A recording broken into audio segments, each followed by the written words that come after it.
My end? Oh, hi. I'm Karan Ashley. Hello. You know me as Aisha, the yellow Power Ranger from Mighty Morphin Power Rangers.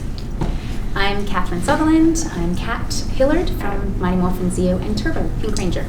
I'm Nakia Burrise. I played Tanya in Power Rangers Zeo and Turbo in the Turbo movie. I'm Deborah Phillip. I played Katie on Power Rangers Time Force. Whoop, whoop.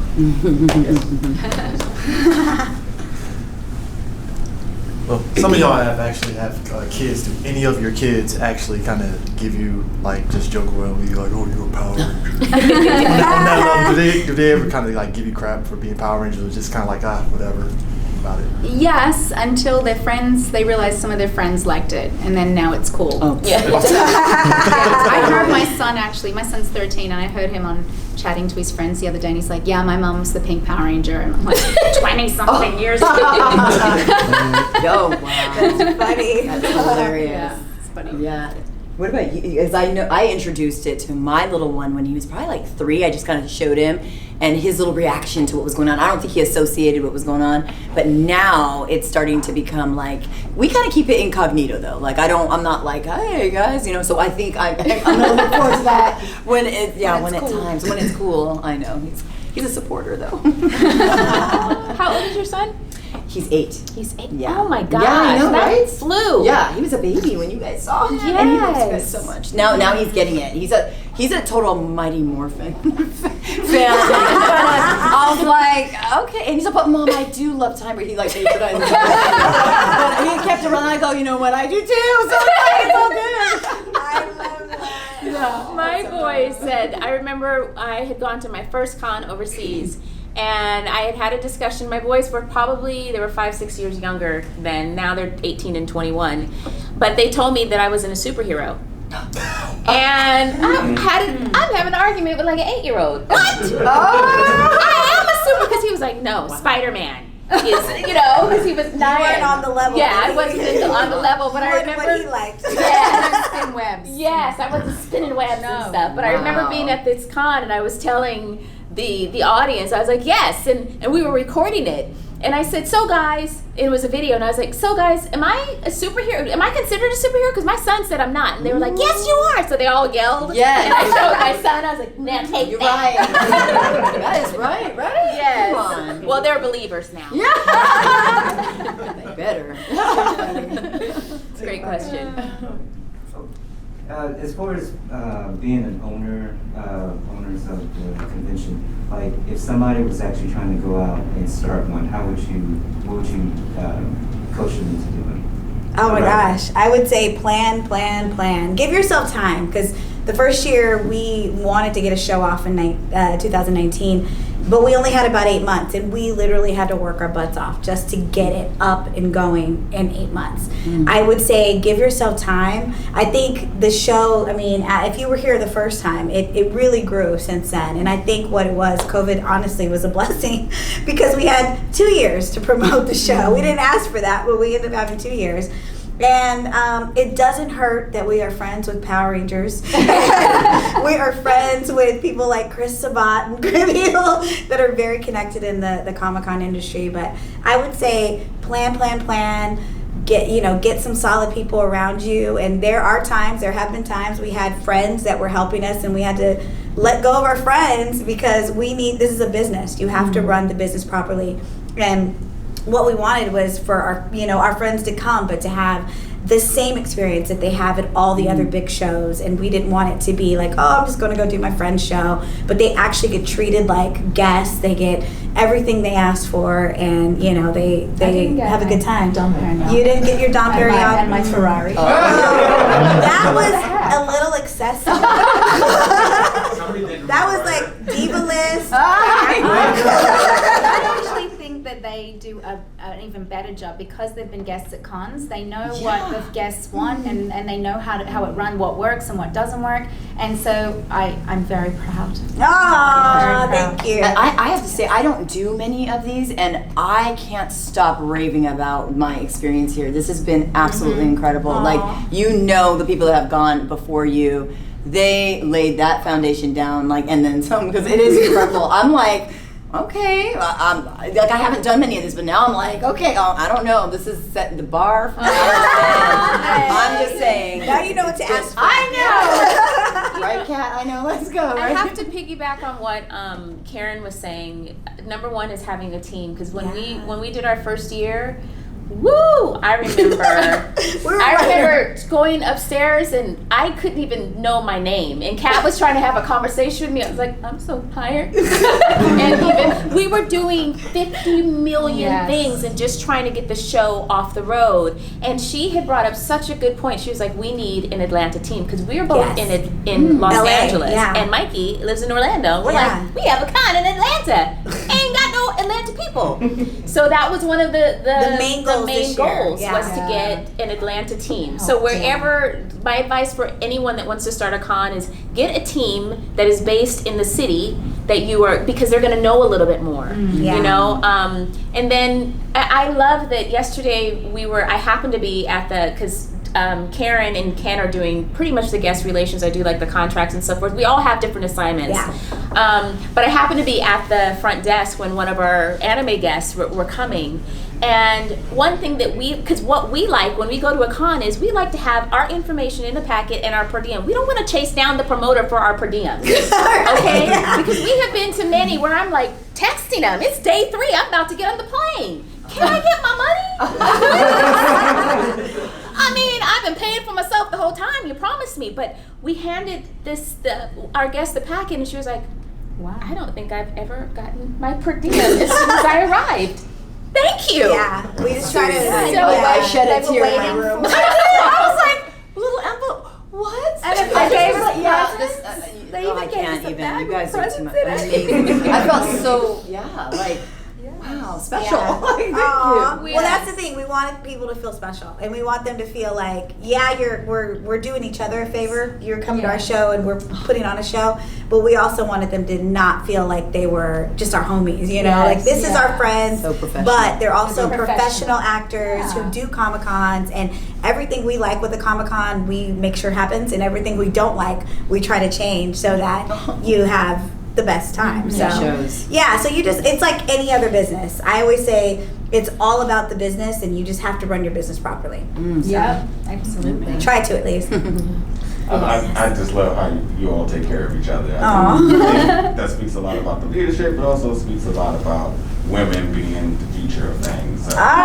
Yes! Who runs the world? Girls. Sorry. And, we've been around structured con. You don't hear this type of conversation, especially with somebody never having a con experience.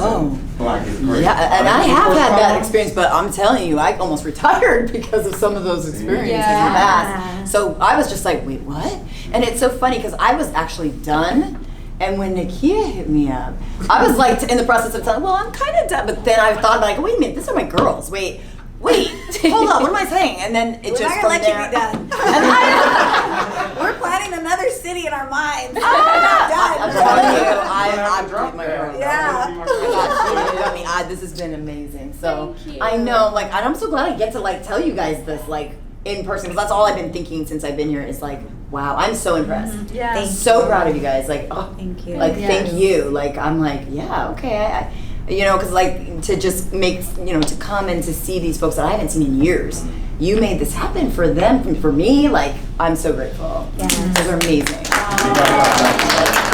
get what you guys love, so we're trying to bring the Power Ranger love. So I do want to know, because it's Pink and Yellow Ranger presence here. What does it mean to the legacy of being a Pink or Yellow Ranger, respectively, to this day, 2021?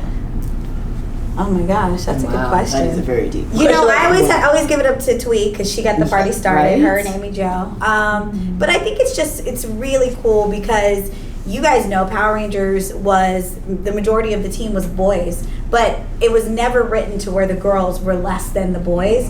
And so I really felt like that is kind of the underlying message, and we kind of helped facilitate that we were all kind of equal on the team, and we all had to come, we all had to be the leader at some point.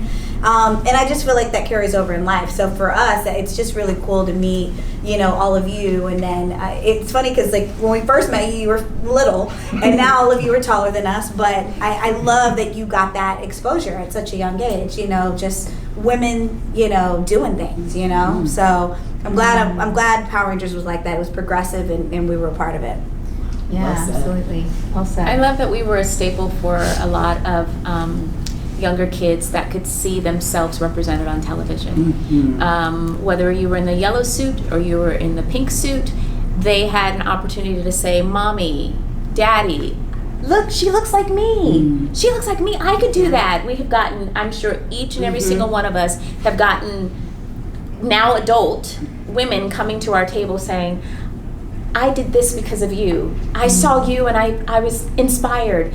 It was because of you that I was like, I know that I can do it." So I just feel like we make a statement and to continue to do the best out in public and be the public, because once a Power Ranger, always a Power Ranger. And so when we're in a different world, at a different city, in a different location, we're still representing the brand in a sense. And I just feel like people are still looking up to us, and so we try to do our best to be the best examples possible. Mm-hmm. It's the role of a lifetime, literally. Yeah. It's like role model for life, Yeah. So, yeah. Yeah. So kind of along those same lines, being the professional butt kickers that you are, what does it mean to you to be a symbol of female empowerment? It's a huge honor, I think. Like I much what Nakia was saying, I love when little girls tell us, like, you made me believe I could be strong and I was as good as the boys, and I love hearing those empowering stories from their lives. And it was one of the first, other than Wonder Woman, I think it was one of the first live action superheroes that showed females strong like that. And I always gravitated to like She-Ra and Yes. right? Totally. Princess of Power. My favorite. So so I take it seriously, and I think all four of us really are grateful for that and take it seriously in our lives of what we're projecting out there too. Go ahead. Hey then. My question would be, well, basically kind of going back to the days on set, was there a particular memory that you all have, or something funny or memorable that just like really stuck out as like, this is a moment right here? There's a million. Yeah, there's so many. So many. I mean, we were all we were really teenagers. We were really kids. There's so many. I mean, I think for me, some of the best memories I have is when we went to Australia to do the movie, because we really didn't know each other. We were, we got the part on the show, and we probably worked about a month, and then we went to Australia to shoot the movie, and we were literally there stuck for 6 months. And so for us, it was honestly the time that we actually became friends and actually got to know each other. And when you're in a country you don't know, and we didn't have cars, because it was like they would drive us around everywhere, and so you're kind of just you just become friends. And I always have my fondest memories kind of date back to that.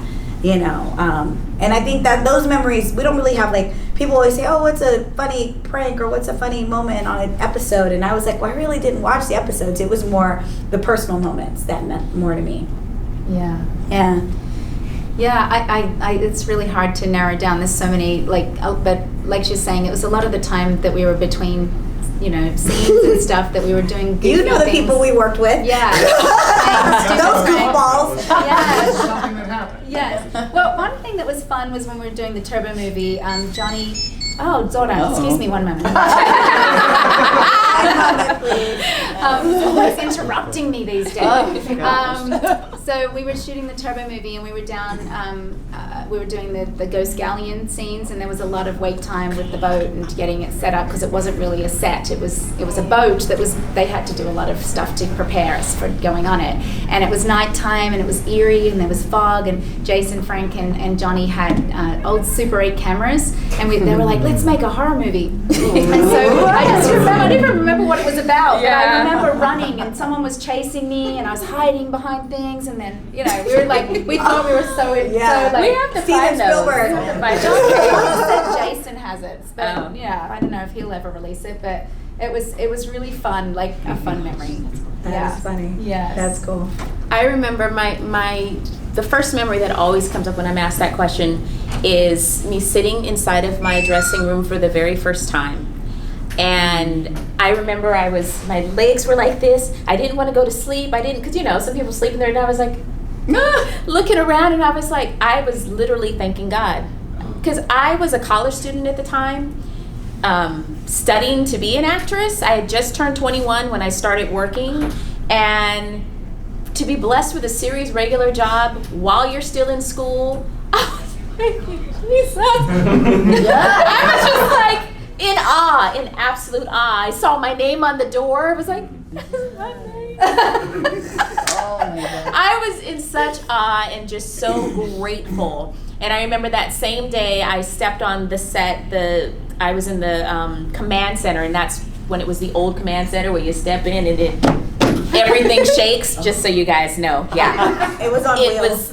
It was shaky and rickety. So when we got our new one for Zio, it was like this beautiful command center. But I remember stepping on there, and what you guys don't see is there was literally like 60 people surrounding me, watching this new Yellow Ranger if she was going to make it. And I was so nervous because Jason David Frank is over there. Messing with me. I'm like, who is this long-haired fellow?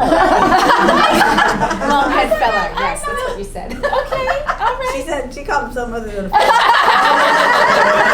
but I remember he said something to me, and I said something back, and then he didn't say anything anymore. So, but it was, it was just like, it's just like any family. Power Rangers is just like any family where you have great cousins, and then you have some cousins that you want to slap. Some cousins you want to cuss.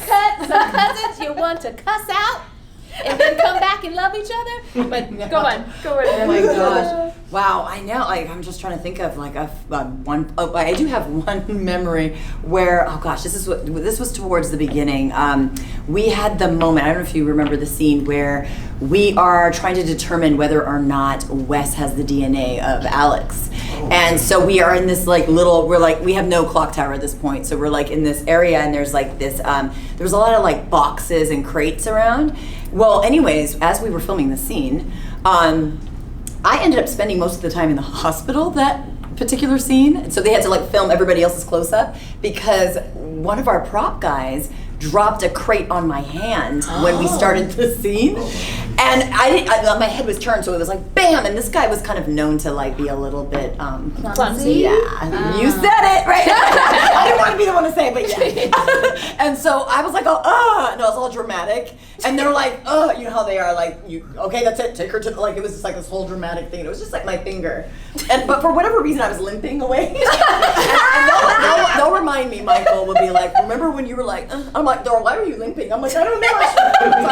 The pain was striking other parts of It your was so body. ridiculous, right? And I'm like in the hospital, like, is she okay? And so they continued on with the scene, but if you look back at that scene, you'll see my hand is like behind the crate. There's like a splint on my finger, which I had for like a while, and then like I was very clumsy on that. No, it was like, it felt like it was like numb for a month. Oh, nerve damage. Yeah, I was like, my God, this is one from on TV, but will I ever feel my finger? Like, I'm supposed to be this, tough. You were, chick. I was so like, accident prone on my show. That's why they had me throwing things and not fighting so much. I was constantly like, somehow like we were doing that fishing scene where Trip gets the little boot out. Somehow the tip of that like sliced my hand. They're like, tetanus shot, take her to the hospital. It was ridiculous.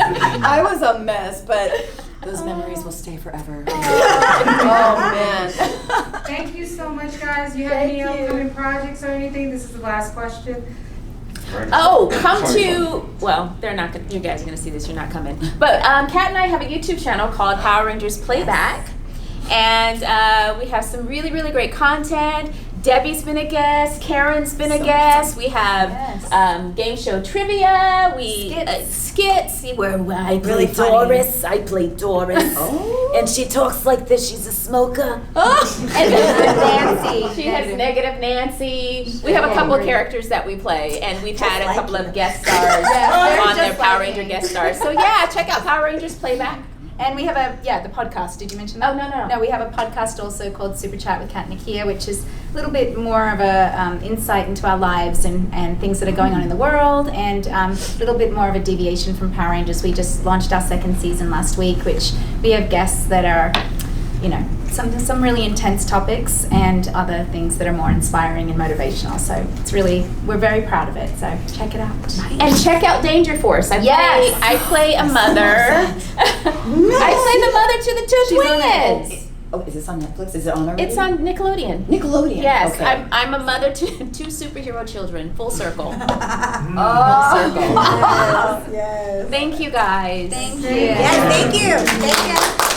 Thank you, Kimiko.